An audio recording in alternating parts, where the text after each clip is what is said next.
Uh, I don't think there is any audience yet. Okay, we're now live on YouTube. All this works. Just Okay. make sure when you press start streaming, it's just gonna work. All right. Sweet. All right, man. Godspeed. Well, we'll see what happens. Take it easy. All right. Bye.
All right, somebody call in so I can see if this fucking phone works.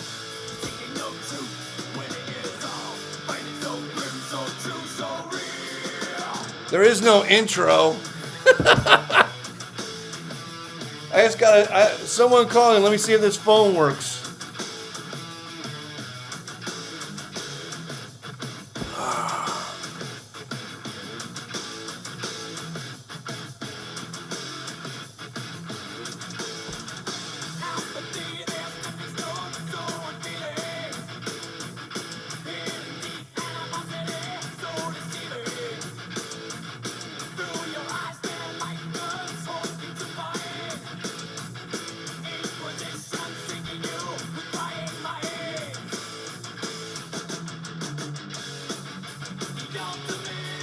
Oh, hey, there's a phone.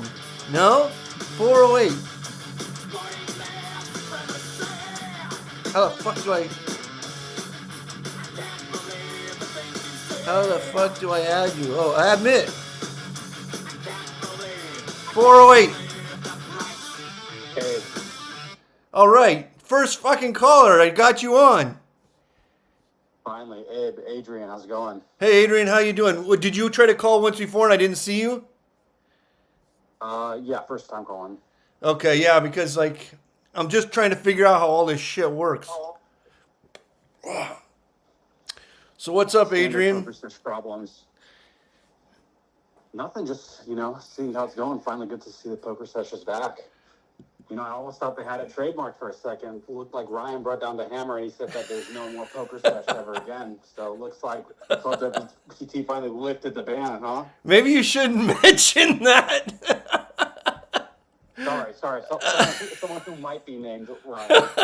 I don't know if we're 100. Well, Ryan has nothing to do with it. Nothing. Ryan was fired from Live at the Bike just like I was. Well, I quit, and I mean it was a force out. We were both forced out, sort of. But Ryan's was worse than mine. I don't even think he got to sell his shares. The new owners of it is Bally's Sports or something, and Yeah. they don't know anything. Like I don't think they give a shit. Like they were never around during the Pokersesh era, and so the idea that there's like there was ever a Pokersesh show is not it's not something they would ever even think of. And It's water under the bridge, but you never actually copyrighted that name, Pokersesh, was it?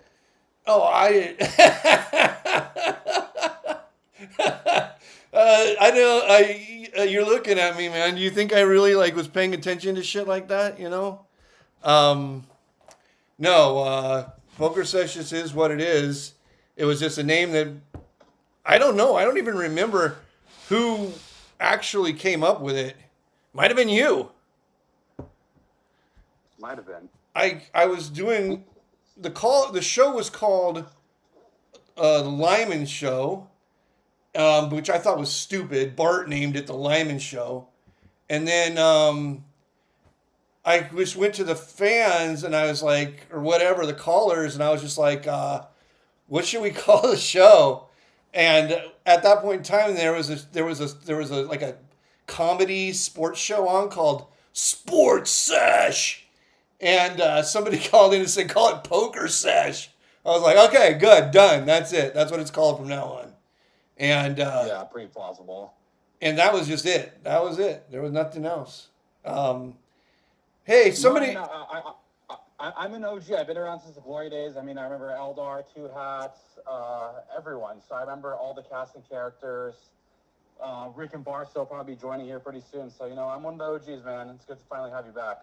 Once people figure out when it's on and how it's working and shit, I think it will get up to speed again. Yeah, I mean, there might be more people calling in right now, and I don't even know it because I'm just learning how the phone works. If anybody else wants to call in, please do so that I can figure out how the phones work. It'd help me troubleshoot. Yeah, did WPT give you a retweet to give some more more awareness on Twitter? I think they're going to. That's part of the plan. Tonight's show, if you could even call it that, is just sort of like everybody figuring out how things work. In the future, it'll be like it was before. We'll have guests and we will, talk poker and yada, yada, yada. I mean, there's probably chat going right now. I have to go figure out how to see the chat and everything else, get this whole thing set up so that I can interact. Because, I mean, the whole point of this show is the interaction, live interaction. You have anything you want to talk about in the gambling world? Any topics? I do, yeah. Actually, no, there's actually a topic that I've been dying to talk to you about, and that you've actually made mention of a few times, and that you just never really come full circle. And I want to see if you can give a breakdown on it. But it's a game that's in everyone's backyard, and everyone kind of overlooks it, and everyone forgets. I mean, let's talk about mid stakes to high stakes limit hold'em. Yeah. Tell me about the ecosystem. Tell me why that game will never die. Tell me why there are real grinders out there that are squeaking out, a good six-figure profit, playing mid to high stakes with good game selection. I mean, why is this game not solved? Well, I think it probably is solved for the most part, but the average age of a limit hold'em player is very old. So they're not looking at solvers. There's obviously younger pros in the game who play very, very well. One guy who might call in tonight, Dustin. There's in Los Angeles. There's some very elite level limit hold'em players in Los Angeles, but the average age of the player pool is very old. At some point it will probably go the way of stud, but it still is pretty strong in LA, and there's a lot of pros working that player pool. One of the good things about that player pool, if you are a professional poker player, is you can still get paid by the casino to work those games. So in No Limit and stuff like that, you can't get paid by the casino to play in the games. You're just going to have to pay full rake, which is, upwards of $40,000 a year if you're a full-time player, if you're playing No Limit or PLO. But if you play Limit, you get a prop job that pays you $90,000 a year. That's taking care of your rake and then some. So it just it creates a situation where a lot of pros can just last a lot longer in Limit. Here's a call coming in. Let's see. I'm gonna add this person in, and we're gonna see if it works. Okay. Yeah, please. Yeah, go ahead. 310. Hello. Yeah, 310. Oh, Jesus. I know who this is. Oh, fuck.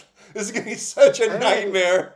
Oh, good. I get my first. Hi, what's up, babe? Yeah, Hey, Wyman, how's it going? I finally get the first person I get to hang up on. I'm going to put my finger literally on the fucking. No. I'm not going to hang up on you immediately, Kevin. I'm going to let you. All right, what's up? I'm going to let you say whatever you want. But as soon as you say something completely fucking insane about Jews or something, you're going to get hung up on. Okay? So Okay. Only Myron can say crazy stuff about Jews. I get it. Who- I'll say it. I'm doing great, bro. I'm living in my family's condo. Planning on having kids in about a year. Oh. I'm 32 now. Please do not have children. Crazy. I know. Please do not have children, Kevin. Kevin, the topic was limit poker. Do you have anything to add to limit poker? They should play no limit because it's a better game. What's And, better? you know, there's like, I think they got limit at Commerce and Hustler. I know for sure at Hustler. I don't know. You could plug Commerce if you want, bro. No, I'm not plugging. Why is limit? Why is no limit a better game? What if you can make more money playing limit? What difference does it make? It's all just 52 cards. It's all red and black rectangles. More playability. It's more fun. How is it fun? Yeah. How is it fun, Kevin? I've seen you at the casino many times. I've never once seen you having fun. Needed up to pay bills when I had to pay for apartments for fucking 5 years. I've never seen you That having sucks. fun. Did I ever seen you having fun? You look miserable. No. You're right. So I'm what's much so happier. what's so fun about it? Well, you can go all in. You can overbet. You know, you like it's just a way better game. Well, what about making little tiny bets? What's so wrong about making little tiny bets? I mean, they do that. Like Doug Polk does that, and a lot of bad regs do that. I'm not a fan of the down bet. Are you calling Doug Polk a bad reg? At ring game, at 4 ring and 6 max, yeah, I would say he's a bad reg. He's getting better. Wow, Kevin Clarkson. I said it. Kevin He's getting better though. So the last time I talked to you, you were barred from the Commerce. Are you still barred from the Commerce?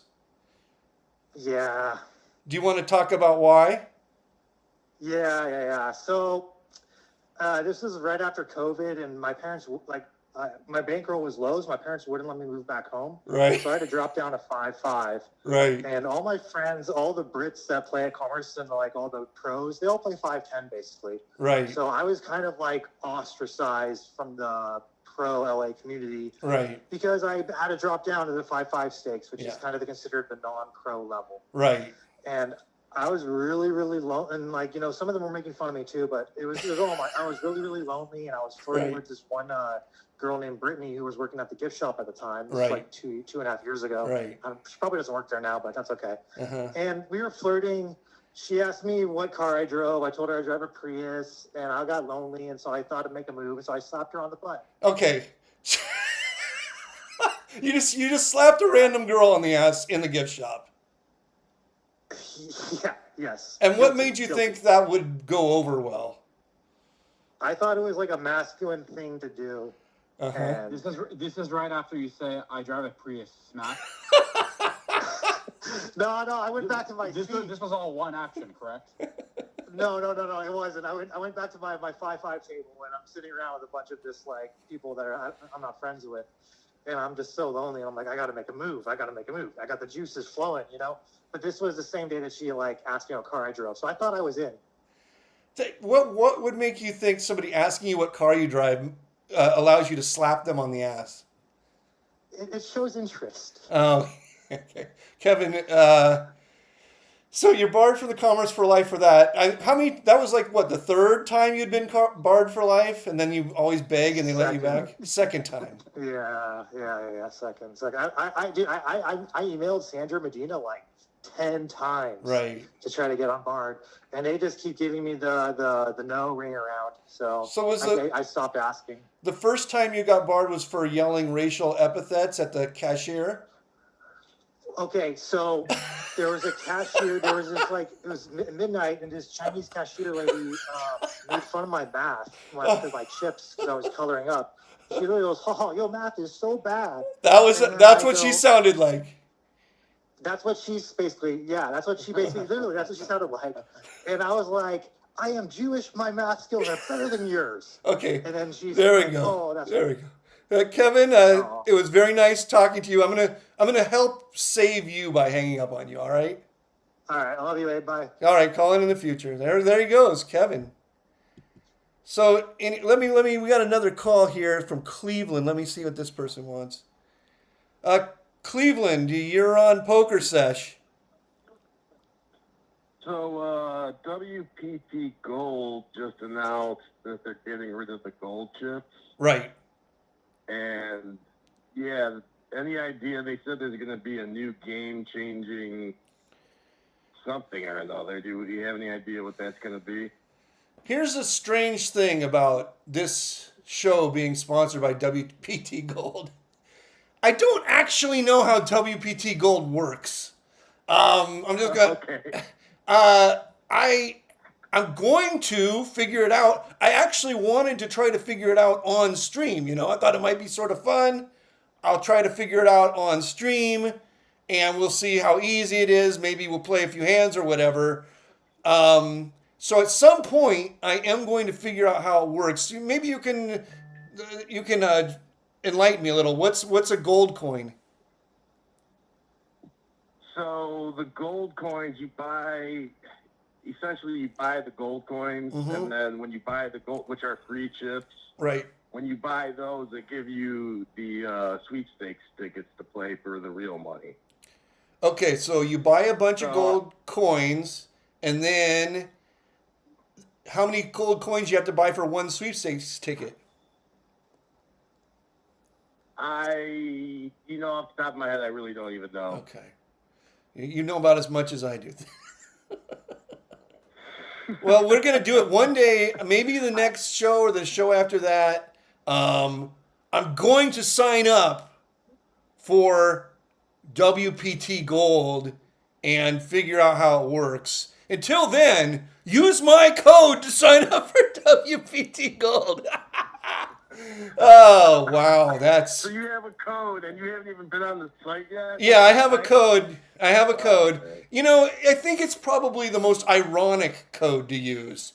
So if you're really into irony, then sign up under my code. Well, Cleveland, is that it? Is that the only thing you wanted to talk about? No, that was it, man. I just recently subscribed to the channel. I saw you were live, and I just figured I'd call in and ask that question.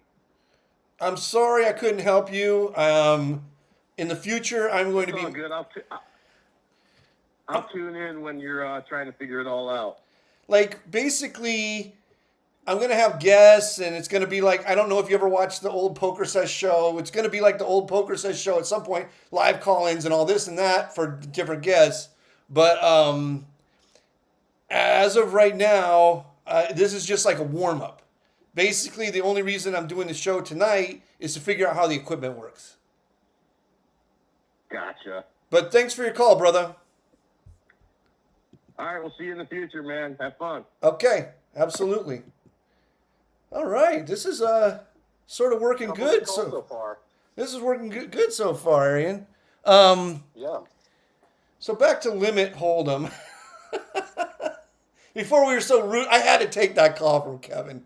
Yeah, of course. I think the low stakes. I think we can just kind of forget about it because it's basically impossible to beat the rake at any of these. These 2, 4, 3, 6. It's basically just to get fun, Right. have some fun, have some drinks, just get out of the house. But mid to high stakes, I think. How's the attrition? Because this player pool they don't. It's the same players I've seen for the past 10, 15 years. Right. I'm up in Northern California, the Bay Area, so. Anything from 20-40, 30-60, 81-60, 100-200. These people don't go away. It's crazy. Whereas in No Limit, you can kind of see the opposite effect, where you see some players fizzle out and die, and they just never come back to the casino because Right. the variance is too high because it's No Limit. But what is it about specifically the fact that these players can just stay around despite, as we know, the variance in Limit Hold'em can actually be even greater than No Limit? Most of them have sort of developed a style of play where they know the speed that they're going to lose. And so it allows them to like sort of budget a little for like how long they want to be away from home and how much they can lose per week and how much time it's going to take. Because really what losing poker players are buying is time. That's why they love deep stack tournaments and all this. It's totally pointless, nonsense, waste of time. But that's basically what they go is for a waste of time. Just like with Kevin right there. He's excited about going all in. It's like, who the fuck cares about going all in? And he's mad at people who make little tiny bets. But I mean, there's a certain type of person that wants like the bravado, I guess, of the all-in play because they've seen Dan Negreanu do it. But your sort of old man guy or old woman that comes to casino, a lot of them, they don't want to like lose all their money in one hand. Then they have to go home. Last thing they want to do is go home. They like to give it away in drips and drabs.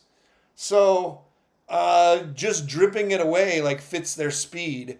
I remember when No Limit started in Los Angeles, a lot of people don't know that there wasn't any such thing as No Limit in casino basically before Moneymaker. It didn't exist. There would be like maybe one night a week in one tiny casino would have a no limit game. All the poker was limit in the 90s and early 2000s. And when they first started putting no limit games in, all the limit players were scared of losing all their money in one hand. And that's how Los Angeles ended up with all these very low caps, these crazy low caps. The original 5-10 no limit game in Los Angeles had a $500 cap. The $1, $2 no limit game still has an $80 cap. All of these super low caps were born out of limit players not wanting to play the game or being scared to play the game because they're scared of like losing all their money in one fell swoop. But pots can get pretty big, though, in 4-bet pots when it gets to the Turner River. So I'm not sure exactly how it protects them. I think it's more of a psychological thing that they're not stacking off hundreds of bigs on one street. But no, it protects them. It protects them emotionally. It doesn't really protect them. Their variance is high in limit poker, but like think of it this way. Think of it this way. You see how many limit poker players will buy in for like 6 racks or something, or have like 3 racks and 3 1K chips or a 5K chip or something. Nothing more than 1 rack is getting put in play, of course. Exactly. All the rest of it's just dust. It's just sitting there collecting dust, but it makes them feel good. You know, they really don't like the idea like of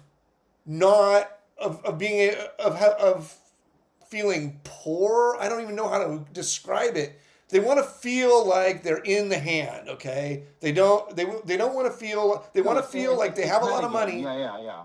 They want to feel like they have a lot of money, but they don't want to feel like they could lose it.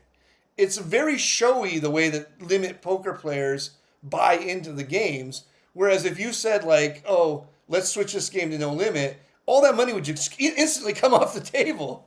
You know? Instantly, yeah. So it's like a little window into the psychology of a limit poker player. Right. But limit is probably a much better game than no limit in the way that in the structure of it and the playability and the amount of little things that you need to know. You couldn't, like, if in No Limit is such a poorly structured game, this is why David Skolansky thought it would never last, because the blinds are so tiny and the stacks are so big and the blinds just mean nothing. They mean literally nothing. There's no reason for 8 people sitting with $2,000 to fight over $15 in blinds in a 5-10 game. And yet the game still goes and money still goes in the middle, you know? Because of what are called the invisible antes. Limit, however, the blinds are very important and they're worth fighting over. I mean, if you could make the blinds every hour, you're making basically your entire hourly rate Exactly. in a modern limit game. So I feel like limit is much more nuanced and a much more interesting game from like a gamesmanship standpoint. But I mean, at the end of the day, all that really matters is that you sit in the best game in the house, the game where you can make the most money with what strategies are available to you. And for a long time, it's probably been no limit. I don't really think it is anymore.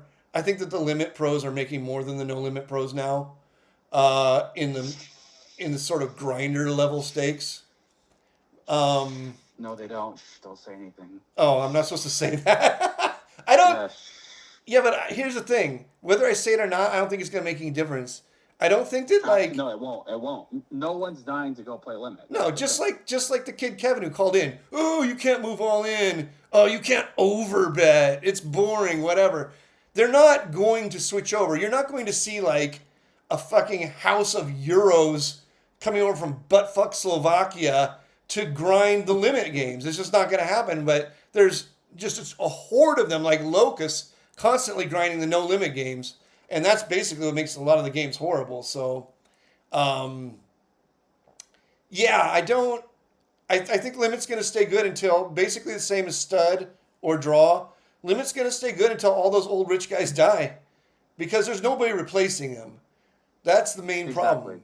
That's the problem with Limit, and it's the problem with poker in general is every time like an old fish dies, there's not a young fish replacing them. The young guys are just much, much better players than the old guys, even amongst the fishy ones. Even amongst the bad players, they're still much better.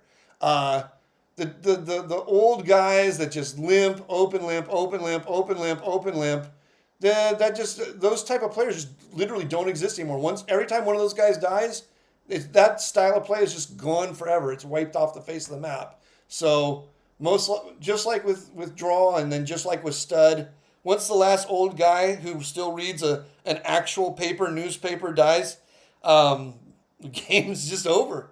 There's no money left. Do you think that there's ever a chance that any of these other variation games, whether it be Deuce to Seven, Badoogie, any kind of stud, would actually take off if they did actually make it in a no limit format? Being a dead horse. Is it only just going to be no limit in PLO, and that's just going to be it for the next 20 years? Well, PLO was even so hard to get people to play, and it's not like from a structural play aspect, it's not that much different than Hold'em, but it's still like even in Los Angeles, it's so hard to get a pot limit Omaha game going. I mean, on any given night in LA, there's probably at the 5-5 and up level, there's probably 50 or 60 no limit Hold'em games going across the whole city, not counting private games. And there's probably 2 or 3 pot limit Omaha games going. So it's just very, very hard to get people to switch games.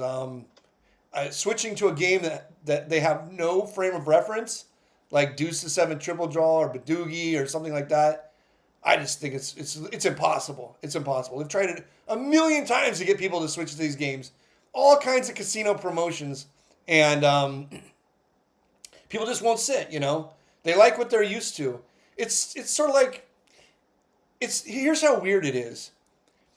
If you had a roulette wheel, and instead of the colors being red, black, and green, they were blue, white, and yellow, people wouldn't play it. No one would play it. For no fucking reason. Other than it wouldn't be comfortable. And I have proof of this. The proof of this is when I used to play at Hollywood Park in the late 90s, this guy named Mike Caro, some of you might have heard of him. He's maybe nobody's heard of him anymore. But anyway, I have, yes. The madman Mike Caro was obsessed with 4-color decks. And this was in the 90s. And he was telling the casino, like, and he's right, 100% right. He's like, people will make less mistakes. The dealer will make less mistakes. People will play longer because their eyes won't be as tired. And if we get people to start playing with 4-color decks, everything's going to move faster. You're going to make more rake. Everything's easier, okay? Board's easier to read. Hands are easier to read. Everything's easier to read. And so the casino tried it at one table, and the people would not play. They would sit down like and touch a 4-color deck, like the monkeys touching the obelisk in 2001: A Space Odyssey, like like they thought that like the 4-color deck was gonna burn their fucking hands. So gamblers just really, really hate change. They really, really hate being out of their comfort zone. They really, really hate messing with their sort of daily ritual, because it is for a gambler, a real gambler, the losers in the game. Gambling is just sort of like ritual abuse. And they become accustomed to a certain amount of whippings. They can handle a certain amount of whippings on their back at a certain speed, and that's just the way that they want it to stay, you know? No, I get it. Yeah, I mean, every time I tune into these World Series events, they always get the commentators, chiming in saying, it'd be great if more people start pick up whatever game, deuce to 7. Right. If more people start pick up and playing Limit 08, if they start playing Badugian, you can just tell, and even the way that with the enthusiasm of you have some good commentators here and there, Nick Schulman being one of them, and he'll really try to explain the game in a way that would actually, transcend all player pools, but no one's going out there to run a play, and they don't even have an opportunity to play except for probably poorly structured tournament events for low stakes. And so, yeah, I don't see anyone actually jumping ship, but I was just curious if they actually tweaked it to have a no limit aspect, so it could be maybe a little bit easier for people to have some semblance, as like Kevin, for example, if he's the type of player that says, oh, you can't go all in, if that's one of the main draws, perhaps that'd be something that's be more appealing or incentivizing for players to actually start playing. Yeah, you never know. It's been, hopefully, that's all I can say. Like, the casinos sometimes don't want it to, because they don't want a game that runs slow. So the commerce won't spread anything now. I mean, if you go in there and try to spread a mixed game, they will not let you. They basically try to stop all mix action because it's so slow. Like if you're playing, I thought chop pots are better for the rake though. You would think, but you get in so few hands per hour. You have to do it as a time game, so it has to be spread in a high limit section, and then there's no limit. There's no way to like get people into a game when the only place that you can spread it's high limit section. If you can't spread it on the floor where people can get into it, get used to it, no one's ever going to give it a try. Nobody's going to give games a try at 40-80 limit or 10-20 no limit levels. They'll give them a try at like 1-2 limit or 2-4, 1-2 no limit, 2-4 no limit, something like this. But the casinos, none of the casinos will spread those slow games in the rake games. They'll only spread them in a high limit. So there just really isn't a way for people to even get into them. Maybe online. Right. Maybe online at WPT Gold. There's your plug. There's the plug we were waiting for. All right. So do you see yourself playing some more live tournaments now that you're going to be, having some relationship going forward? Or we're going to see a Limon versus Doug rematch, the match that never was? I mean, you never know. Like I said, I'm going to figure out how it works. Here's what's probably going to happen. Like the day that I figure out how it works, it's made illegal. Because, yeah. Like that guy who called in said that he can't use certain coins anymore. But I'll probably log in. The first day that I log in, it'll just say like, you cannot access this from the state of California. I'll be like, oh, fuck my life. Right. But if I can access it and play, I'm going to play a bit. I mean, I want to see what it's all about. I've heard good things. I've heard some bad things. I mean, I want to see what's true, what's not true. Play some cards. I mean, I would play tournaments online because you can play 4 at the same time, and can sort of like get in the long run a little bit in a way that you can't do live. But I would probably just play cash games and try and figure it out. Who knows? I mean, supposedly there's no bots, and supposedly there's no RTA, and supposedly there's no this and that. And if that's all true, then the games will be fine. But the thing that basically drove me off of online poker when I left it the last time was it had just become like basically either you were playing against an actual robot or somebody who was playing exactly like a robot with the aid of enough software to make them a robot. And it wasn't like going down to the river and panning for gold anymore. It was like moving 18 trillion cubic tons of earth to get the gold. So Yeah. I wasn't a big earth mover. I'm more of a slow and steady one-on-one type gold miner. So it didn't appeal to me anymore. Not to say that it doesn't appeal to other people, but maybe they figured out a way to make it more appealing now, and I'm going to find out. It's going to be a little cool little adventure. I'm sort of retired from casino poker. I actually don't see myself playing casino poker anymore. So this is going to be my last gasp effort on poker is trying to play online on this WPT site. Yeah. So we'll, Always a good time. You'll try anything once, right? yeah, casino poker had also become like not as fun as it used to be. Maybe private games. I might play in some like real home games, like actual home games, not where somebody's raking it and trying to make a living, but just sort of like group of friends / group of gamblers type situation. I would do that, but the casino poker had become so stuffy and uninteresting. Like you try to put on a straddle, it's like an act of Congress. You try to do a red or black flip. It's like you've robbed the place at gunpoint. You try to do props on the side. The dealer just immediately stops dealing until you stop doing props. It's like it's like a no fun zone because the casinos are just trying to grind the last little bit of rake out of everybody as fast as they possibly can. So I don't have enough life left to sit there and grind, like just sit and grind a capped no limit game where literally no fun is allowed, no fun whatsoever. Or sit and grind a capped PLO game where absolutely no fun is allowed whatsoever. I'd rather just go golfing and maybe try and play online or something. So that's where we're at right now. I have one final question before I head on out, so you can get another caller. Okay. I heard you mention that you said tournaments right now, and obviously most of us know your stance on tournaments. Right. And there's no point to rehash, but is there any chance that you actually would take a stab at the main event and actually try to make a run? Because I feel like you actually could. You actually would hold your own. You play tight. You've played for those stakes before, and Right. wouldn't the hourly actually be worth it, even for a mid cash, even to possibly go deeper? The hourly in the main event would be worth it, I suppose, if you just compared it to my lifetime hourly in the mid-high cash games I was playing. But the hours is impossible for me. Impossible.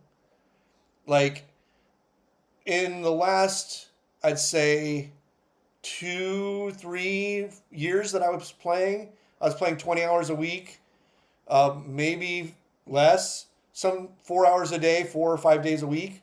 And that was a lot.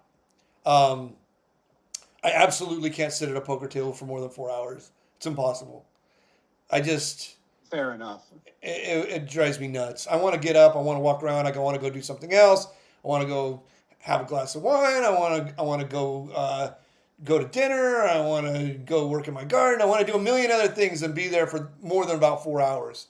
And that's 4 good hours. I want to be there for 4 hours where people are having fun and we're talking smack and maybe we're having a beer and there's a game on that everybody's watching and maybe there's some side action on the game. That's 4 good hours that I like to be at the casino. That doesn't really exist anymore. Going beyond that, I just can't do it, especially just sitting in a big life, soul draining, life sucking tournament with like fucking €8, grinding for 12 hours a day for like 5 days straight to min cash. Yeah, 0% chance. Yeah. Well, I always thought, because you had the personality, and it seems like last year on the main event coverage, that's kind of what it was all about. So it would have been fun to see, but, it's easier for them to, put a microscope under the one table that seems lively, but when in reality, I've played it before, and yeah, 8 out of 10 tables, they're pretty bad. And the one guy who was lively, they threw him out of the tournament. Yes. He's got a lifetime ban. I mean, I don't know the details of it. Maybe he deserved it, but from the things that I was shown, maybe little video clips that people had sent me or whatever of the guy, or that I saw maybe on 2+2 or something, I didn't see any reason why he would have been thrown out of the tournament for life or whatever. It's crazy. Yeah. Anyway, though, I'll let you take another call here. But, looking forward to having the show up and running. And hopefully we'll see the rematch, you and Doug, coming up soon. Heads-up match on the streets of WPT. Yeah, you never know. Maybe WPT will give me a bunch of gold coins. And I can play with them. A bunch of gold coins. I will lose as many gold coins as they give me. I don't know what they're worth, but they're probably worth nothing. So this will be a good match. Someone will come and help you with the conversion. Yeah, thank you. All right, take care, Limon. Hope you enjoy the rest of your night, man. All right, Adrian, take it easy. Take care. Bye-bye. All right, we got the phones working here. Everyone's having a good time. If you want to call in. Oh, shit. What happened? The hold music came on. Why did the hold music come on?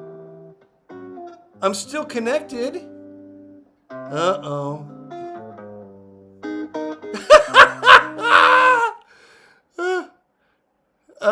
I don't know why the hold music came on, guys. I was still connected to the one call. If you guys hear the hold music come on, you definitely have to call in, because I think the only way to stop the hold music is for somebody to call in. But I never hung up on the other call. I'll say, so, all right, anybody out there, this is the inaugural Poker Sesh. Give us a call, 516-259-9515. Phone lines are open, no screener. Obviously, in the future, we'll have guests and stuff, and people will know when the show is on, and we'll have more calls. This is the very, very first show, so it's going to take a while, I think, to get the momentum going, get the ball rolling, and get things the way they should be. I don't know why that hold music came on. That was very weird. We can't have the hold music be coming on in the middle of the show. I'm going to have to figure that one out myself. So anyway, if there's any topics in the world of gambling you would like to discuss, please call in. If there's anything that you would like to say to the gambling world, call in. We'll figure all this out together. I assume the phone lines are still working. I never know for sure. Let's see here. All right. I got a few texts from people saying they're trying to call in. I'll text back here. It's on YouTube. I don't know exactly even where to watch the show. These are things I'm going to have to learn. We can all learn them together.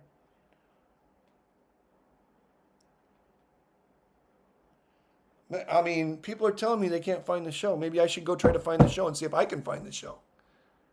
That'll be fun. Okay, YouTube. What are we looking for? WPT. Okay. WPT Live. All right, let me click on that. No, that is not me. That is some people playing cards. Let's see here. Let's go back. So WPT Live is a channel. What do we got here? Oh, he said, okay, people said they found it now.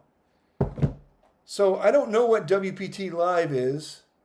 That must be a different channel than WPT. Does anybody know?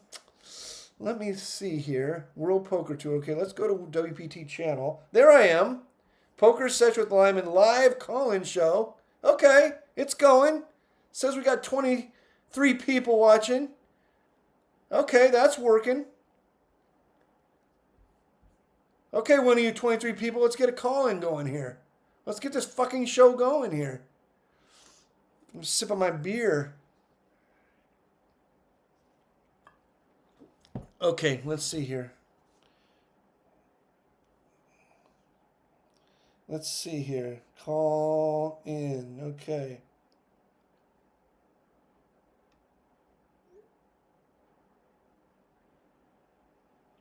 Uh-huh.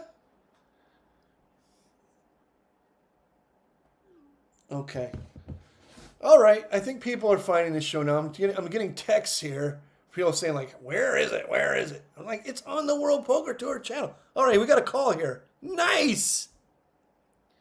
All right. How?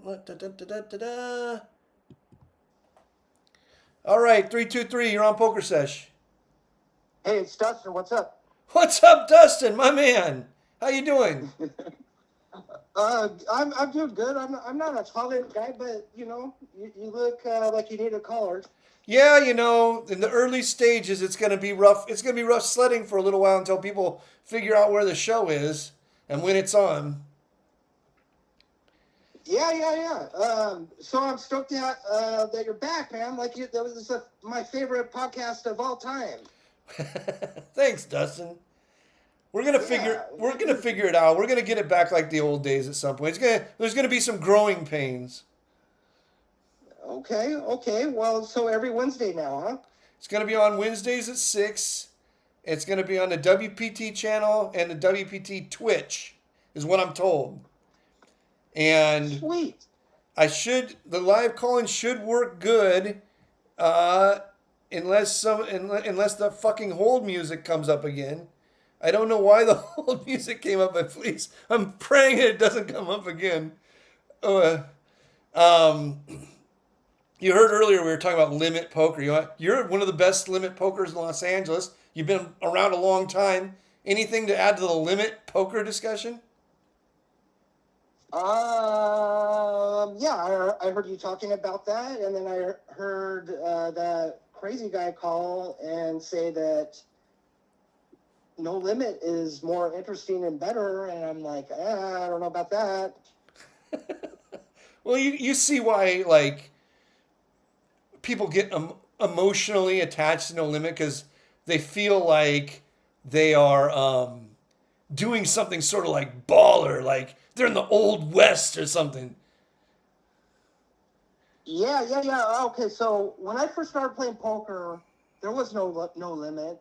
Right. But then I played in the very first No Limit games. Right. They in Los Angeles. I know there was some in the past. So I played Hawaiian Gardens spread the first one. It was 2-3 No Limit, $100 buy-in. Started at noon. Weekdays only, I think. Yeah. Yeah, they would. The different casinos back then would have little tiny No Limit games after the nooner tournaments. Right. Yeah. Exactly. Yeah. But we didn't think of it as small back then. Yeah. Yeah. But so I played that. I had good results, and then eventually I just got bored again. Right. Well, Yeah. I mean, No Limit, if played quote unquote correctly, because the games in Los Angeles are capped, is very, very fucking snug, sort of mechanical game. I mean, No Limit becomes interesting when you get, 300, 400 big blinds deep, and the game isn't played entirely pre-flop. When everybody's between 50 and 100 big blinds deep, the game is basically played entirely pre-flop. It's just not that interesting of a game, from just not because of just from a basic standpoint of there aren't as many situations that an expert can leverage other than just sort of like patience and bet sizing. Whereas when you get really deep, then you can leverage an expert can leverage a whole new like grab bag of tools. Whereas in limit poker, the expert can always leverage every tool of knowing the pot size, knowing the odds, understanding how to push players out of pots, get things heads, blah, blah, blah, blah, blah, all these little things. There's just a lot more nuance to your average limit game than there is to your average capped no limit game. Sure. In my opinion. Yeah, it just bores me to death. I have good results, but I don't enjoy it, and I'm just bored out of my mind. I remember you tried to play PLO with us a couple times. That was interesting. Yeah, how did I do? You weren't that bad. I mean, you're obviously a very good poker player. You did all right. Okay, good. I'd play it again, but then you raise the stakes to 5-10 plus. I know. I didn't want to raise the stakes. I liked it when it was 5-5-10 with the rock straddle. So it's 5-5 blinds and then the rock straddle. That was a good size. I would have like 3 or 4 games a day for fucking decade. And then when it got really big, the game just was gone. It slowly just like disappeared. And I knew that it would disappear if it got big. But these quote unquote pros who don't know fucking shit about anything, as soon as I would leave for the night, they would bump up the stakes. And then when I would come in the next morning, the game would already be playing high stakes, or the players were used to the game being able to be bumped up to high stakes. And once that happens, it's like a virus has infested the system, and the fish just start losing so much faster, they can't budget for their loss rate anymore. And what ends up happening is the game just dies. So, whatever. The pros destroy. Yeah, that's interesting. They do the same thing. They try to bully the foreman at the bike in the morning. Yeah. When we got a 20-40 going, but they want to play 48. Two head niggers. Roundhouse kick a nigger into the concrete. Slam dunk a nigger baby into the trash can. Crucify filthy blacks. Defecate in the nigger's food. Launch niggers into the sun. Stir fry niggers in a wok. Toss niggers into active volcanoes. Uh-oh.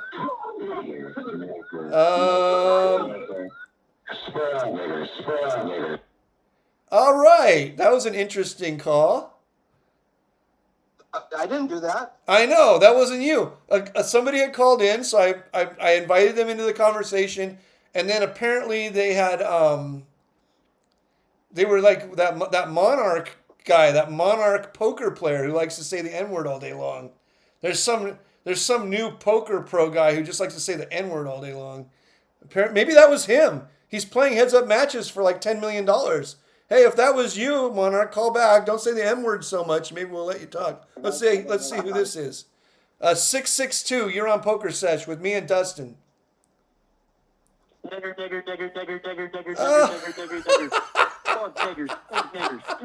Fuck niggers. Wow. This isn't your father's Pokersesh. Apparently, people who tune in from the WPT channel are a bit more ribald than people who used to tune in from the Live at the Bike channel. Do you want me to try another one, Dustin? Yeah, let's do it. Let's see here. All right. 763, you're on Pokersesh.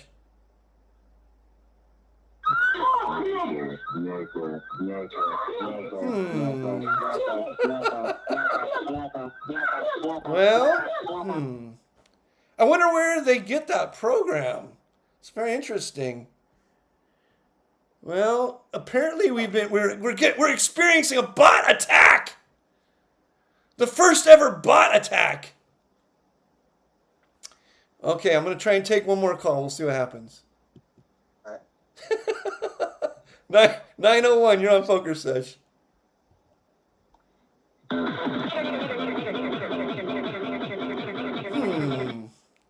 Seems to be a theme out there in the internet world. Oh, it's three different people, same thing. It's some sort of program, I guess. I mean, I guess they'll have fun with that for a minute. I can't imagine they'll have fun with it forever. You never know, though. the type of person who's having fun doing that right now, I think might be the type of person who have fun doing that for like years. So maybe we get that one for years. I don't see that type of person like getting bored with that. Here, we'll try another one. This one says, Storm Teddy, you're on Pokersesh. Limon, how you doing? Thanks for having me on. Hey, thanks, brother. Wow, it's a real call, Dustin. How you like that? Oh, yeah. Wait, Yeah. now he's gonna scream the N-word. No, I'm not going to do that. All right, Sir. I'm. What's your Go topic? ahead. I have no specific topic in mind. I generally play 1-3, but I'm sure I can sum up a few questions for you. So Sure. let's start with, you said oftentimes you're playing poker, you get a little bored, and you want to work on your garden. Right. I come from the Reddit streets. Stalked your profile a little bit. I saw you're a big cactus guy. Yeah. So Yeah. on that front, I have 2 follow-up questions. Okay. What are you growing nowadays? And let's start with that. What's in your garden right now? Well, mostly I'm cactus. Cactus, I'd say, is like 90% of what I'm growing right now. It's sort of the end of the growing season, so there's not gonna be a lot of fruits and vegetables. I still got some pomegranates and things like this, lemons, limes, different fruit trees, but I'd say 90% of what I'm doing right now is cactus. A lot of psychedelic cactus. And that hits on my follow-up question, which was, so that's real, huh? There's psychedelic cacti? Oh yeah, I mean, the most famous psychedelic cactus would be peyote, but there's a lot of cactus that contain mescaline in the Trichocereus and the Lophophora sort of cactus species. So, street name would probably be like San Pedro.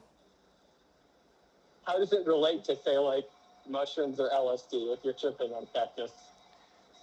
Much stronger, much stronger. Oh, really? Because it's mescaline. I don't know if all right. Well, I don't know if I'm supposed to talk about drug use. I'm not encouraging anyone to engage in drug use. please. Educational only. Educational purposes only. Absolutely. Hey, Dustin. Okay. Have you ever done mescaline, Abe? I mean, there's cactus. I don't want to get into the whole cactus thing, but I have cactus that have a lot of mescaline in it. I've done a lot of LSD. I can't imagine anything stronger than that. Well, maybe you should come over once and get one of my cactus. Oh my God! Okay. Hey. I have a bit of on a different note. I have a bit of a charged and loaded question. Okay. Nothing inappropriate, just that it's a whole can of worms, and I'm not sure if it's quite the topic for this conversation. Right. It involves like cheating allegations and stuff of that nature. So That's happy fine. to nip that in the bud if you want. No, that's fine. Let's hear it. Okay, so I am going off of there were some tweets made by. Sorry, they weren't made by him. I think there was speculation that Luda was not playing fair on HCM. Right. Right, like he's still getting these Roman coins. He's getting there. I'm sure you saw that one clip of the one dude who basically said that super sketch after Luda called his 4-bet. The other guy had aces, and Luda had some, dog shit hand, and he got there. Yeah, I walked out. There's been some of these accusations have gone on for a long time, include around Ludacris, right? He used to be Feldman's old roommate. Is this the same guy? Correct. Right. Yes. And I have one more point I want to add before I finish, which is Garrett replied off of that tweet saying that he intentionally has never played in a game with Ludacris. Right. And okay, I don't take everything Garrett says 100% as truth. Right. I do think he is a very smart person and an extremely good poker player. Right. And I do generally defer to his opinions. Right. So when he says that he's intentionally never played with Luda, and this guy's playing in the best game in the world, Right. making thousands of dollars per hour, right? Right. He has a huge incentive to playing these games, but he's not doing it specifically when this one, presumably, whale is at the game. Right. But that's obviously not Gary's opinion. And he also mentioned that if you ask previous Live at the Bike ownership, which I believe you were a part of, Right. he alluded to them having some additional information on this topic. So that's essentially all I know. We'd like to hear your thoughts. Well, when they're talking about previous Live at the Bike ownership, they're not talking about me, because I'm like iterations before that. Ludacris never played on the show when I owned the show. He never played on it once. Ryan Feldman only played on the show maybe one time while I owned the show. So it's long after me. So I have no opinion on it, really. I don't have any information other than what's out there. I don't think it's ever been proven in any definitive way that he cheated. There's obviously some smoke around, but some of that smoke, like you said, is caused by the things that Garrett said. And you got to remember, Garrett had a big axe to grind at that point in time, because he was in a battle to the death with Feldman and Vertucci. Because of the Robbie J. Lou situation. There's somebody on the phone here that might know more about this. Hey, Wayne, you there? Who's Wayne? Okay. Okay, who's Wayne? Dustin here? Is Dustin here? Yeah. Supernova Poker Stars? Legend. What are you talking about? I was the laziest grinder ever. I was not Every elite. time I logged in, I was like, oh, it's LePest. Oh, it's Matt Suspect. Oh, it's Unguarded. Oh, it's Ziegler. Oh. Wayne. Unguarded. beat you. Unguarded Oh, is cool. You met Unguarded? You met Mark? Yeah. Yeah, I Oh, played with cool. Commerce. He thought he named me as the wrong online players. He thought I was too much action on full tilt. I forgot who he thought I was on Poker Star. Wayne, what do you know about this topic here? Anything? Do you know anything about? Because you were at Live at the Bike after me. Sure. You were at Live at the Bike after I me. got grilled. Were you? What do you think was going on when Garrett said that he never wanted to play with Ludacris? Do you think that was just sour grapes, or do you He's not the think, only one. or was there any smoke or fire there? There's a lot. I mean, Mark Ventry, right? Former poker manager that passed away. Right. Yep. Yeah, there was some investigation going on, and then he passed away during COVID. So What about Mark? I know Mark.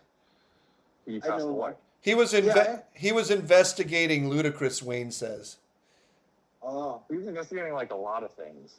So I guess I wasn't an owner of Live Bike at the time, but it was Danzak, JJ, Brian, Evelyn, Ryan, and I guess the bike had decided to not have him on for optics reasons, and there's discussion between those five, and I was not a part of it, but I was the house lawyer at the time, and I got grilled a lot, and I'm just like, I'm not, I have no part of this. In fact, So you're during going to that time interrupt for period, a I wasn't second. really If commenting or playing.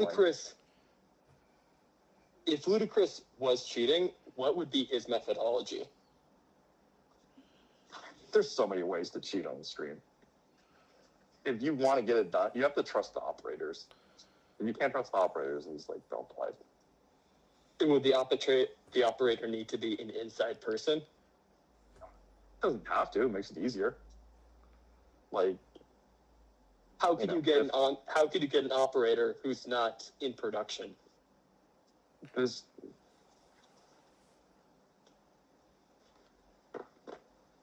Wayne a multitude of things you could. Wayne doesn't want to give really away. Want to get stuff done? You can get it done. Wayne doesn't want to give away the secrets of how to cheat a stream. Yeah, it's probably a bad idea. I I talked just with the lodge. You know, I talked with Doug Polk and Jay Lama about security too. It's just, you know, there's ways to do things, and you know, we pay attention, and we just don't really want to say anything because if you really want Sure. to get stuff done, you will get stuff done. Yeah, no, your point's well taken. Obviously the incentive is massive to cheat in poker. I mean, if you know somebody's hole cards, it's free money. I mean, Security they're drawing got a completely lot dead. better after the Stones incident. Brian Ercock, he installed the trustless system where nobody could see the cards.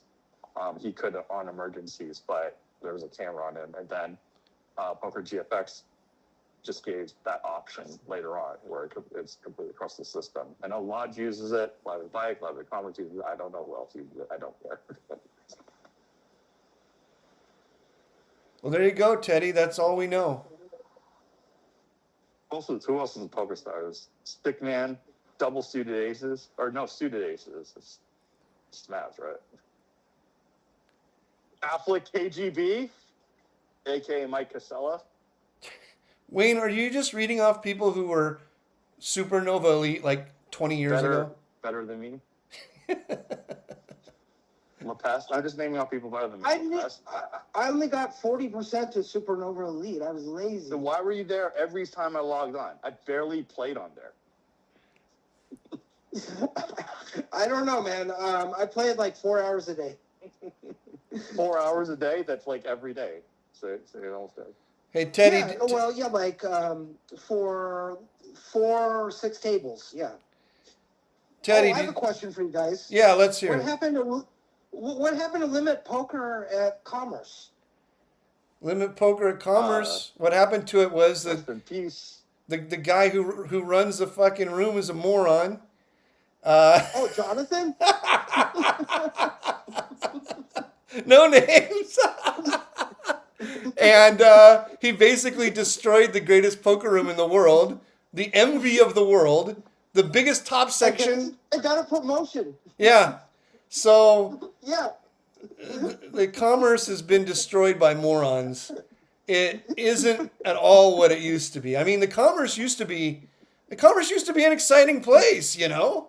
Back when the hotel was open and the top section, and there was lots of celebrities in there, and there's lots of famous poker players, and there's lots of money flowing around. There's lots of bookies.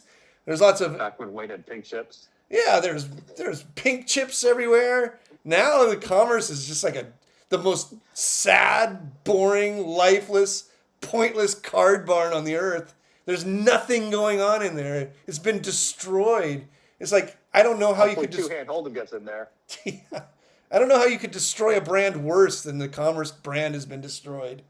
But So, Limon, that reminds me of one of the questions I was going to ask you, which I know you essentially hosted a PLO game at Commerce, and right.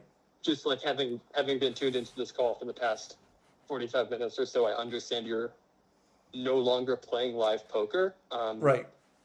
And just wondering what like the abrupt transition is, because I know you were becoming disillusioned with live poker, but I mean, it seems like you had a good setup. You were hosting your game. Sounds like you had a good crowd there. What's with like the sudden dropout? Well, it was a good setup when I was allowed to do what I wanted, basically, because you can't host a game.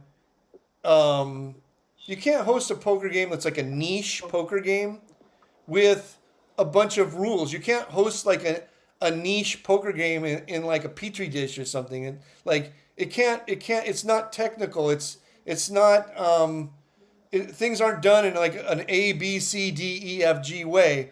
You have to like be willing to like go with the flow based on like what the big fish want to do. You have to be willing to like change things up a little bit and make it a mixed game some nights, or add a fifth card sometimes, or let people straddle, double straddle, triple straddle, or put a cap on the game or take a cap off the game. You have to massage a niche game, because in a niche game there just isn't enough live bodies to have the game run based simply on foot traffic.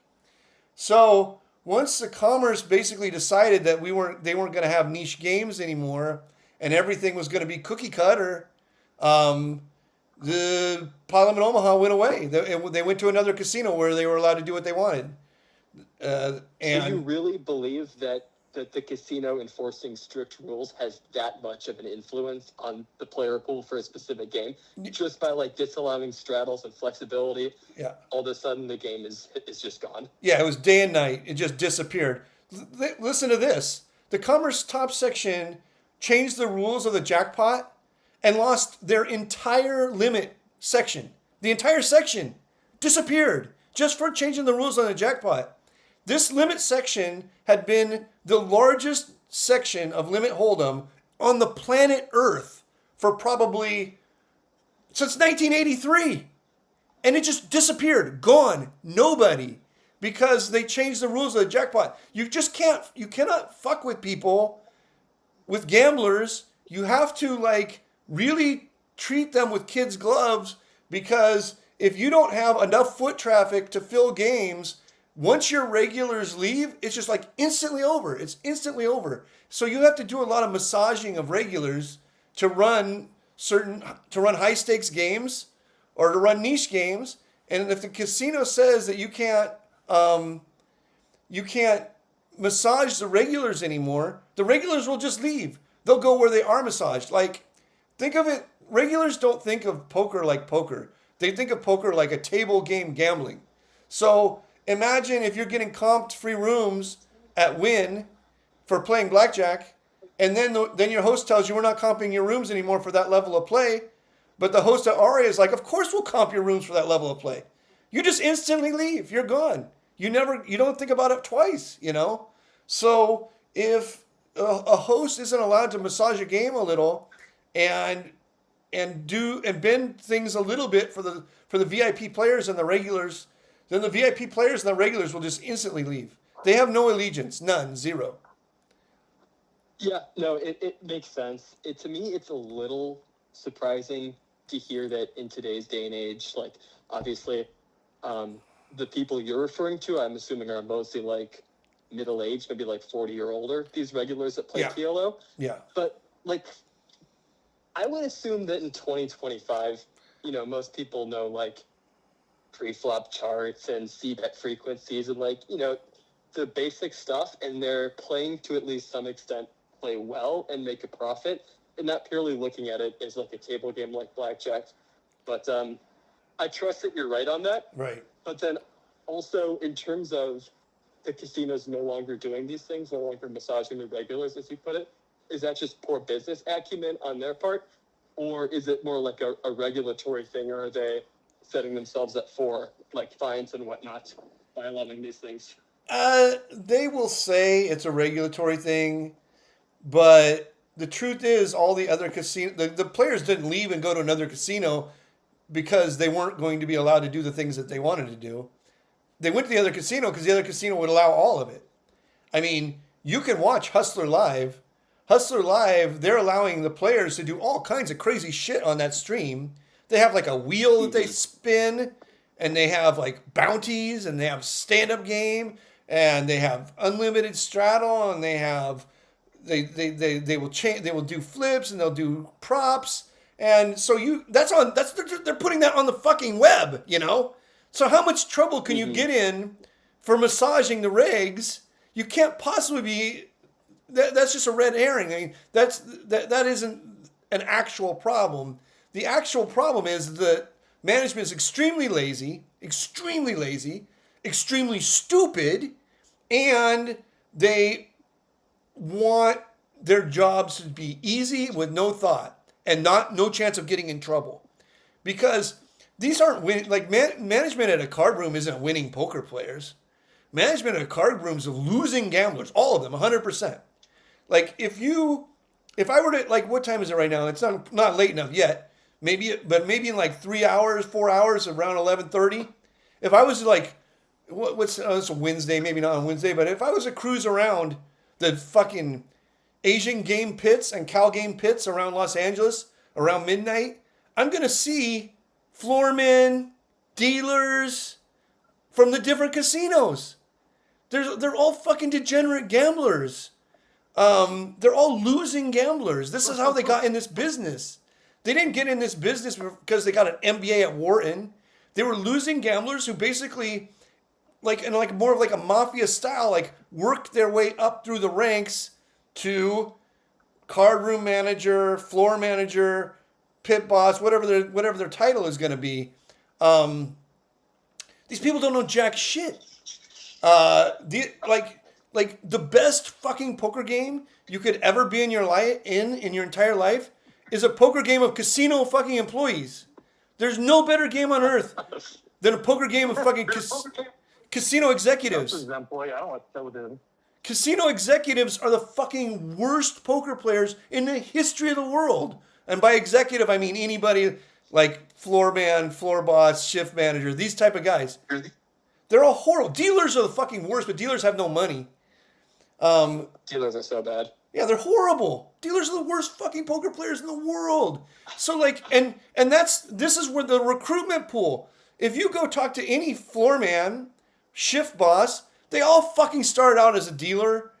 They're all coming from this pool of degenerate gamblers. So they don't know anything. They just don't want to get fired. They're scary shitless, and they get paid bonuses based on how much.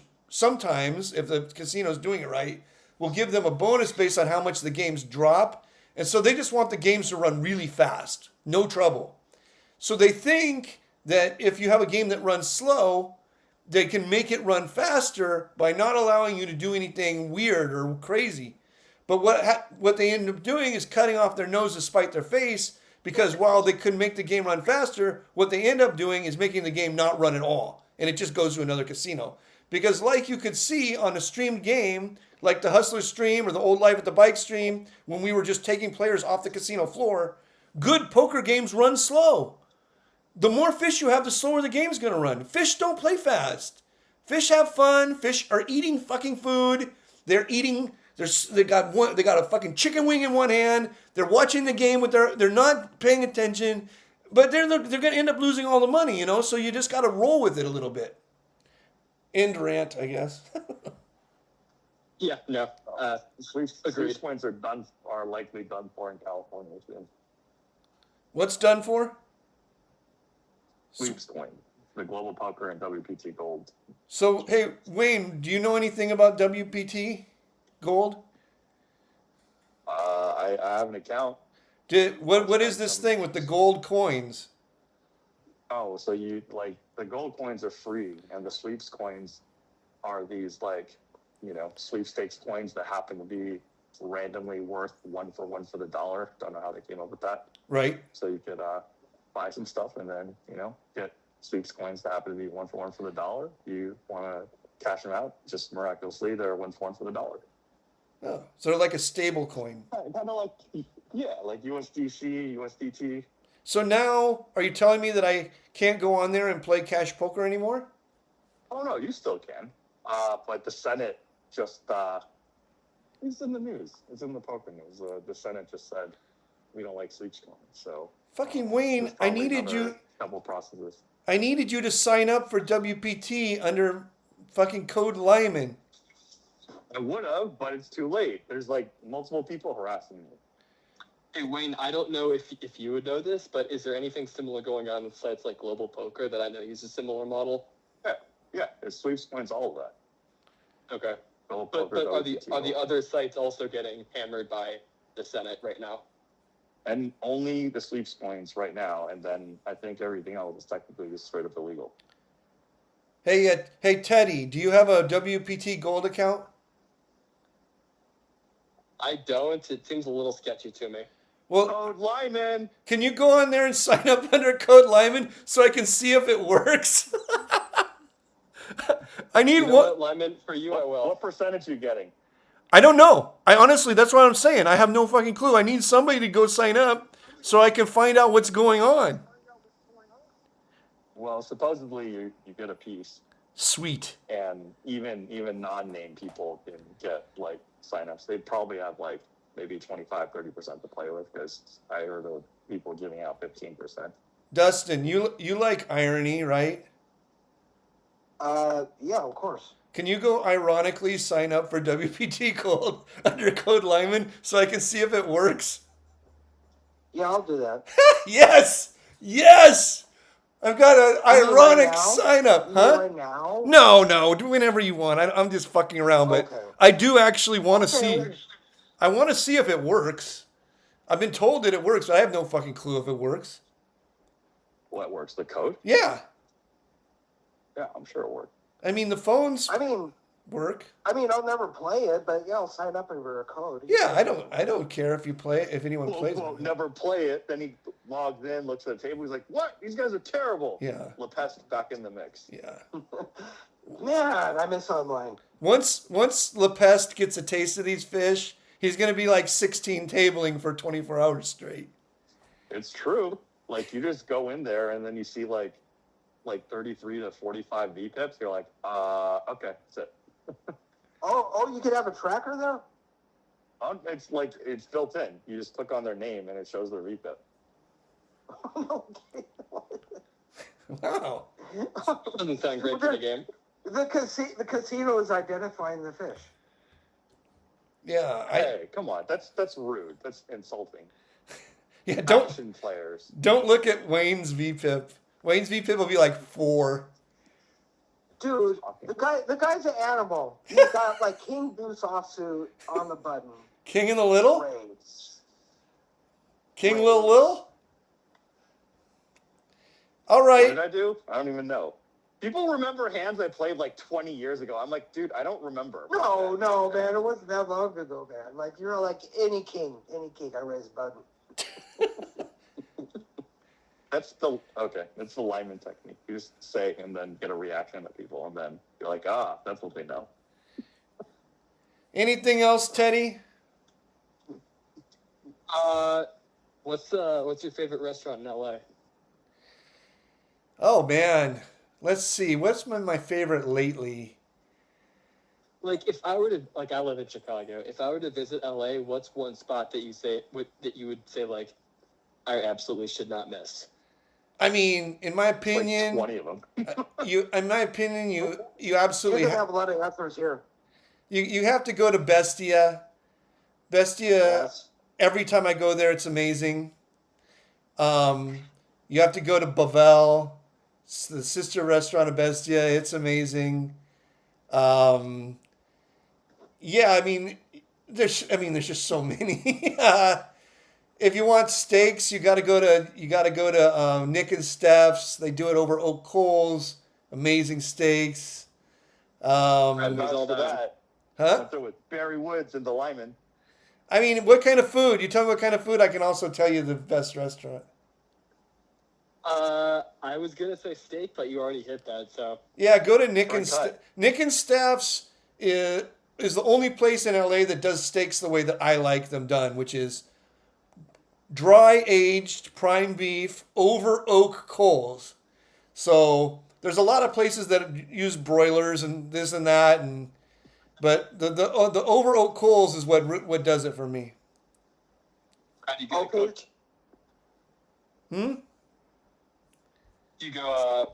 How do you get it done? Medium rare. Oh, medium rare, of course. Good call. All right, The thanks. best barbecue in LA is in Lincoln Heights. It's Moo's Barbecue. Oh yeah, Moo's Barbecue is not only the best barbecue in LA, it's the best barbecue in the world. Oh Yes. Over Texas? Oh yeah. Oh No, yeah. it's in Lincoln Heights. It's a block from my house. Moo's is unreal good, beyond belief. 10 out of 10. Yeah. And yeah, I mean, also near your Another great restaurant in the Arts District downtown is Girl in the Goat. yeah, You got to Girl go to Girl in the Goat. Girl on the Goat is I've heard of amazing. that place. I love Girl on the Goat. Yeah, Girl on the Goat I think it's the same chef who does Alinea in Chicago. Ooh. Yes. Yes. Yep. So yeah, it's great. Well, once I bank the bad beat, I'll be going there. All right, thanks, Teddy. Thanks for the call, man. Hey, thank you, Lemon. Bye. Talk to you later. You compiled all the things I've said about like lag or playing loose and compared it to all the people I play with in the last 25 years. I don't think your stories are gonna even get close to the top 100 wild ones. We got a new caller, Anonymous. What? I didn't understand any of that. Anonymous, you're on Pokersesh. Hello? Yeah, oh God. Hello. Hey, boys. Hey, this question is for Limon and Wayne. I Okay. was wondering what's the best hand you would stack off with? Jack off. The best hand, the best hand that I would stack off with, I like aces. I really like all my aces in the hole. So yes, aces in the hole. That's the one. Oh, no, you need to be all in. What hand are you going to be all in with, Limon? Oh, this sounds strangely like a caller from the old show.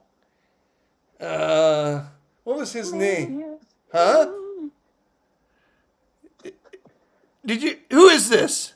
Well, next time you see me, I'll be stacking off 69 big blinds deep. Thank you. All right. Well, there we go. That guy used to call into the old show too. I can't remember his name right now. Yeah, that guy's something else. Surf and snowboard. Yeah, surf and snowboard. Wayne, do you have any topics?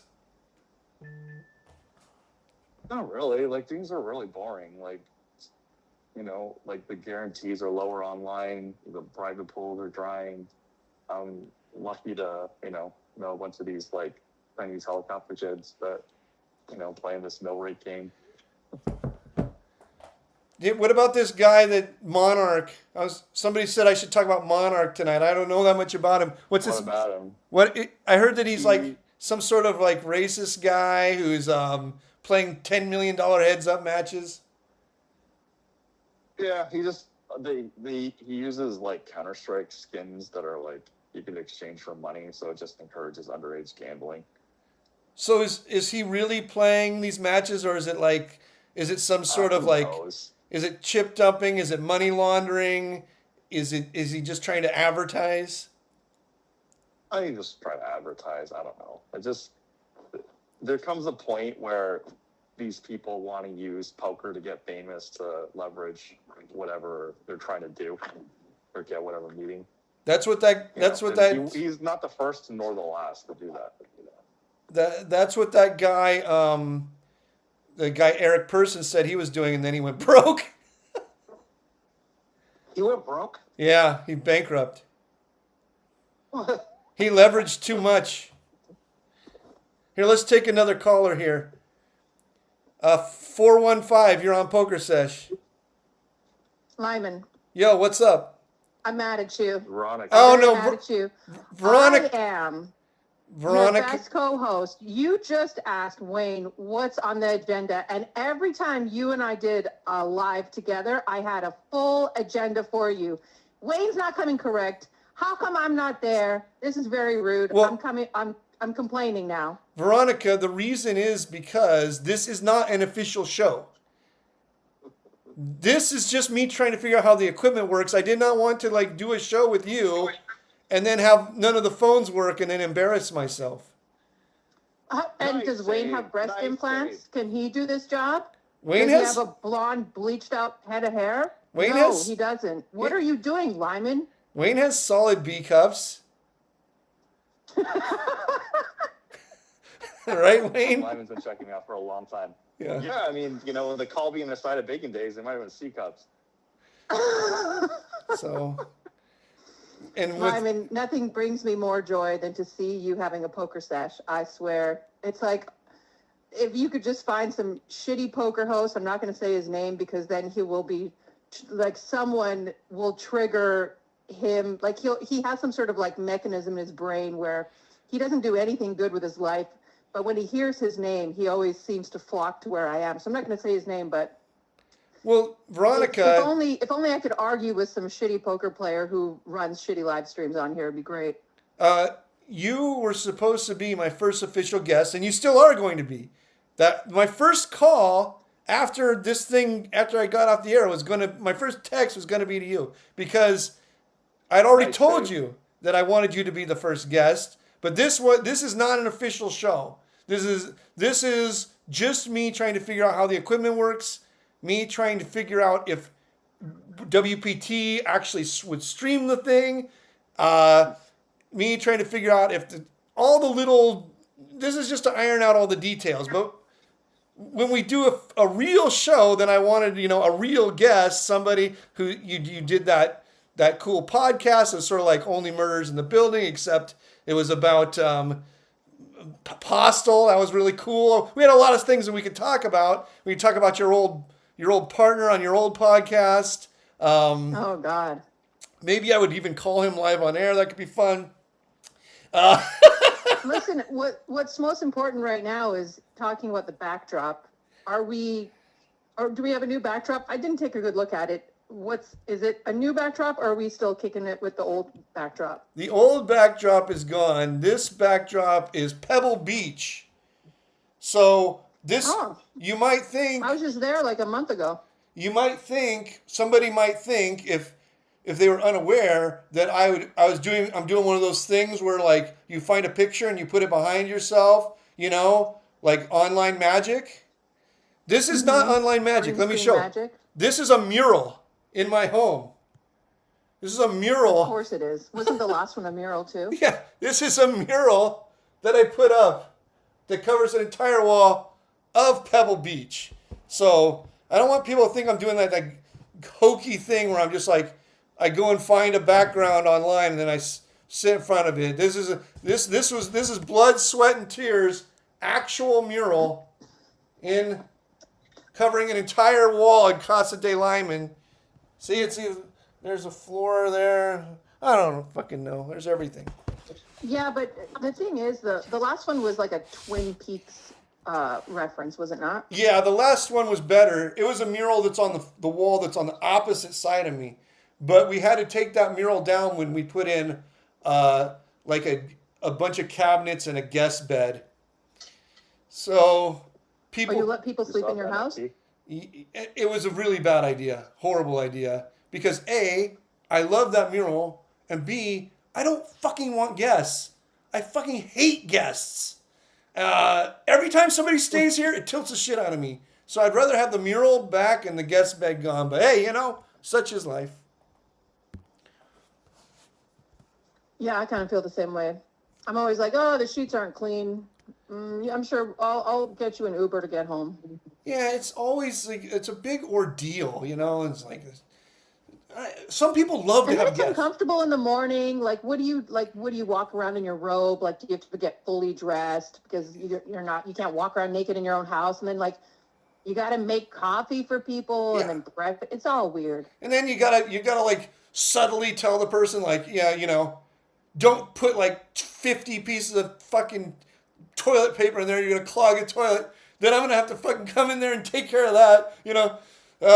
Make sure you flush that. Hold down that handle there. It's like, I don't have enough. Some people love entertaining. I hate entertaining. Some people love to have people over their house. I hate having people over my house. So this guest bed, if it just collects dust for the rest of its life, I'll be very, very happy. It's one of the kinds that like folds up into the wall, so it doesn't take up the whole room. If you had a really big Whaley VIP in your game and they had nowhere to stay, the hotels were full, you'd take them in, right? I'm saying it's close to 0%, but who knows? You never know. Though I don't even know who stays.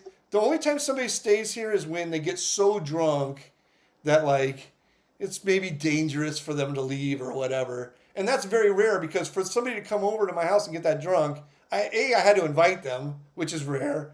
And B, they had to bring enough of their own booze to get that drunk. Because I'm not giving them just like fucking, they come over and try and swill down my $100 a bottle of wine. Get out of here. Leave me alone. Okay, that's another strategy I wanted to ask you about because you and I both enjoy good steak and good wine. Right. And I've got the really nice wines and then I've got some cheaper ones. And right.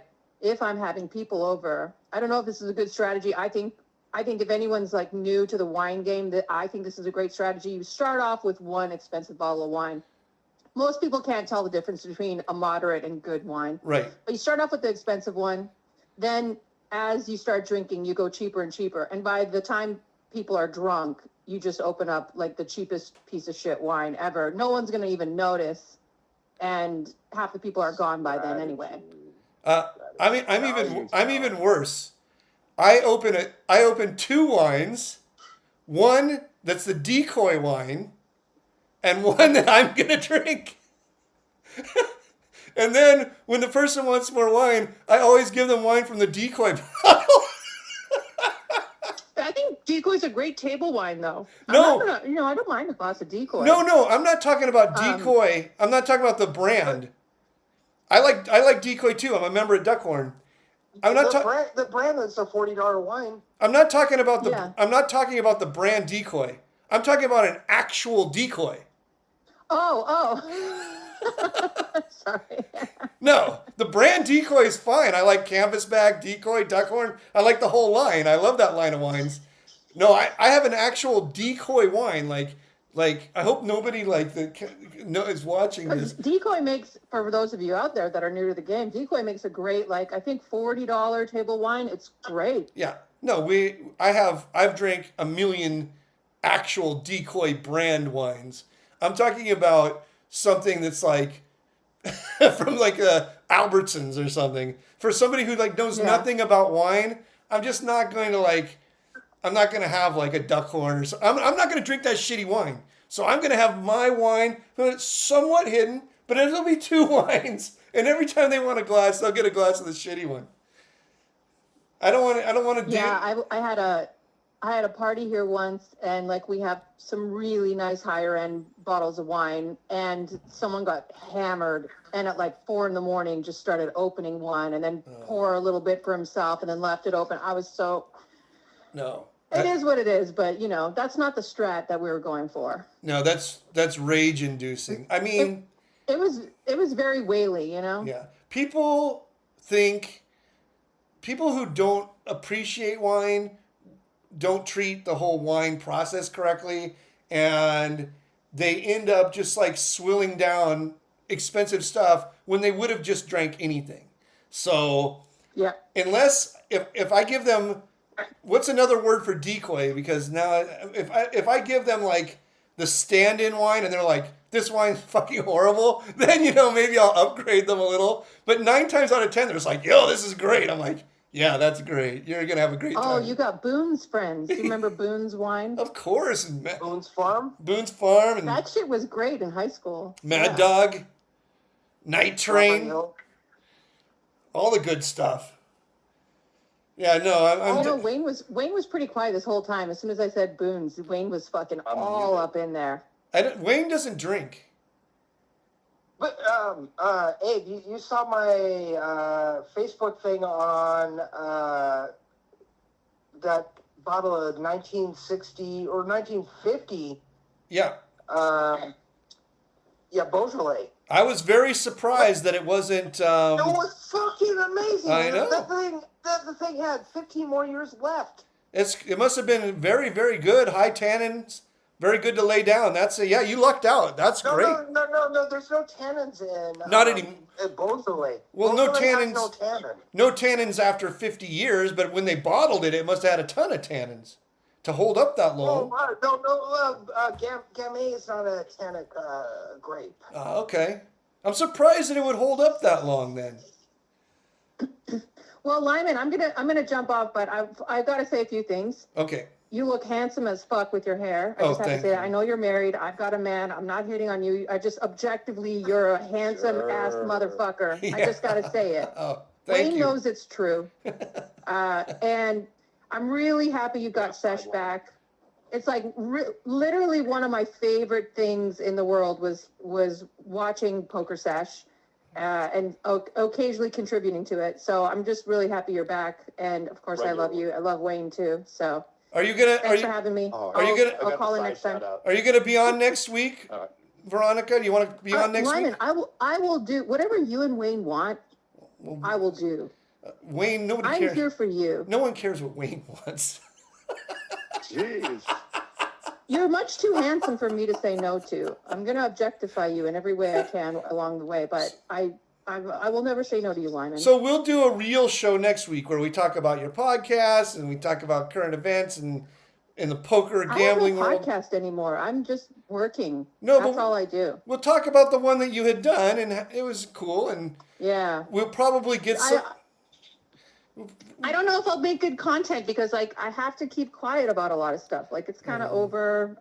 I want to talk shit, but I'm not going to. Well, maybe I don't know, but we whatever might. you need, whatever you need, Lyman, I'll do. If we call Nick Vertucci live on air, do you think he'll answer?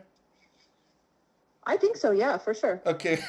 Do you want to do that, or does that mean? You know what? I think. I have his phone number. feel You like- don't have to. You don't have to give me his number. I can do this all on my own. No, I just think he's like moved over to enemy lines now. He's like pairing with really horrible people, and I don't know. Like, I don't know if I want to have any part of this. My ass is too old for this shit now. Right, you know? right. Okay, we won't prank call Nick Vertucci on the show then. I mean, we could. He might have a good sense of humor about it if we did. I have to say one thing. I hung out with Nick like once a month for a weekend. I never saw him do anything to Never? any woman. Does that make you? But when I spoke to a couple women, their stories were very similar, Right. and they didn't know each other. And so I was like, okay, I'm just gonna step aside from this. So when you found out that Nick was hitting on all these women, and you know his testosterone levels were up and his blood was boiling and all this, did you then like say to yourself like, well, what am I, chopped liver? What the fuck? I couldn't get one fucking raised testosterone level. You must have felt horrible. Yeah, I felt absolutely horrible. I did therapy for a while. Yeah. You're like, what am I, a eunuch over here? The guy's never tried to honk my boobs like a horn one time. You know, live. You know what's crazy is that like the live at the bike when you used to do commentary. There's no way you'd be so fucking canceled now. Remember when Athena would play and you would zoom in on her quote unquote chips? Yes. And you really needed to count that stack. Oh yeah. And you were zooming in on her chips all the time. Very close. Well, the most important thing you is can't do that nowadays. you chip to We pot. couldn't do that at Stones. We didn't have Zoom cameras. I really think that's a good enough reason to get Zoom cameras on live streams, right? No, I would. What happened to her?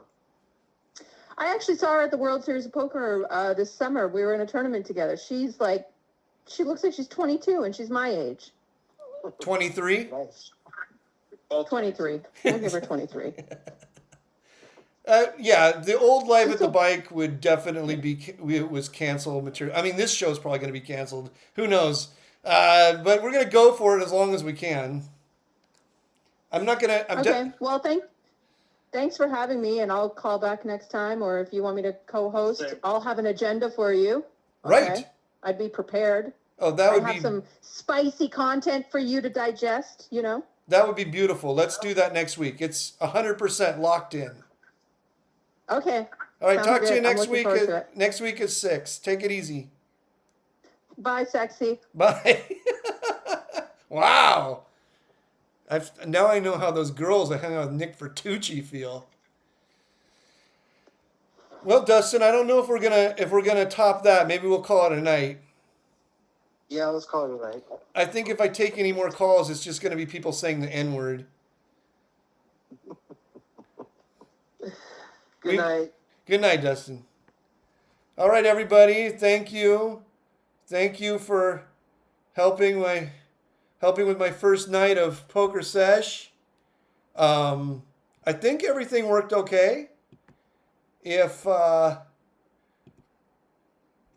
something didn't work out good, let me know. I don't really know how you would let me know. I'm not on any social media really. I have a